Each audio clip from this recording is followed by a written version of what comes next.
Welcome back to the tutorial. So in this one we're going to go over a couple more commands in the Linux command line. So let's just jump right into this.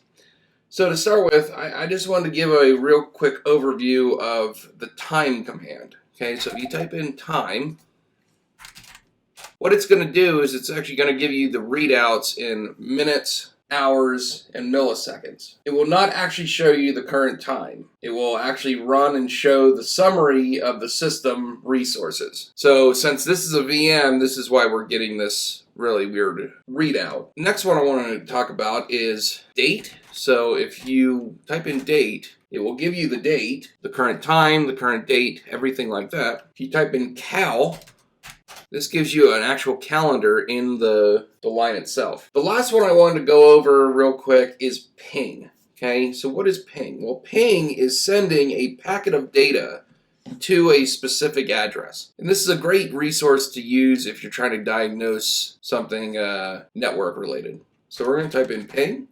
And we're just going to send one to google.com. We're going to ping this, and since I didn't actually give it any parameters, it's just going to keep running until I hit Control-C. So I'm going to hit Control-Z. We're going to clear this. We're going to do this again, but we're going to say C4, and we're going to say google.com. What that's saying is send it count 4 times. So send 4 packets. And you can see 4 packets transmitted, 3 received, 25% packet loss. So what it's saying is it sent 4 of them, it only received 3 of them. That means there was something that happened and it's seeing a 25% packet loss. This really doesn't matter too much. Like I said, this is just a networking tool. We can run it again and we can see what we get. This is just a networking tool. See, now we sent 4 of them, we received 4 of them, 0 packet loss. So we're good. The last one I want to go over is how to change permission structures on a file or a folder using the command line. So what we're going to do is we're going to hit clear.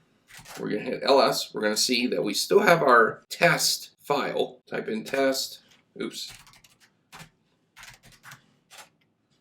This is a test. So you can see what the file has in it. And if we hit ls-l and test, we can see right here, this is our permission structure. So basically, I can read and write, but I can't technically execute it. Now, this isn't an executable file, so it doesn't really matter. But you can see that I have these rights, the group has this rights, and standard users only can read it. So what if we want to change that though? So we can say cmod, and we're going to say 777, and then we're going to type in test. Okay. Now if we go through and we list this again, you can see everybody has the right to read, write, and execute. What if we only wanted me to be able to read, write, and execute, but everyone else to just be able to read it? So we're going to type in cmod. We're going to say 755. Run that again. I can read, write, and execute. Everyone else can read and execute, but they can't write to it. But that's not what we wanted, right?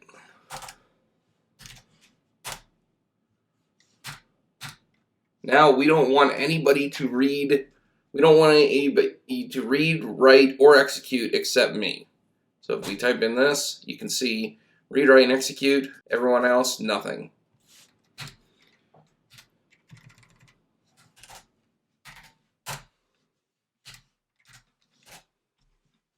So now I can read, write, and execute. Everyone else can just read. So I hope this kind of gave you a brief overview of how you can use some of these commands. I'm really happy you guys watched this, and I hope you enjoyed this series, and I'll see you in the next one.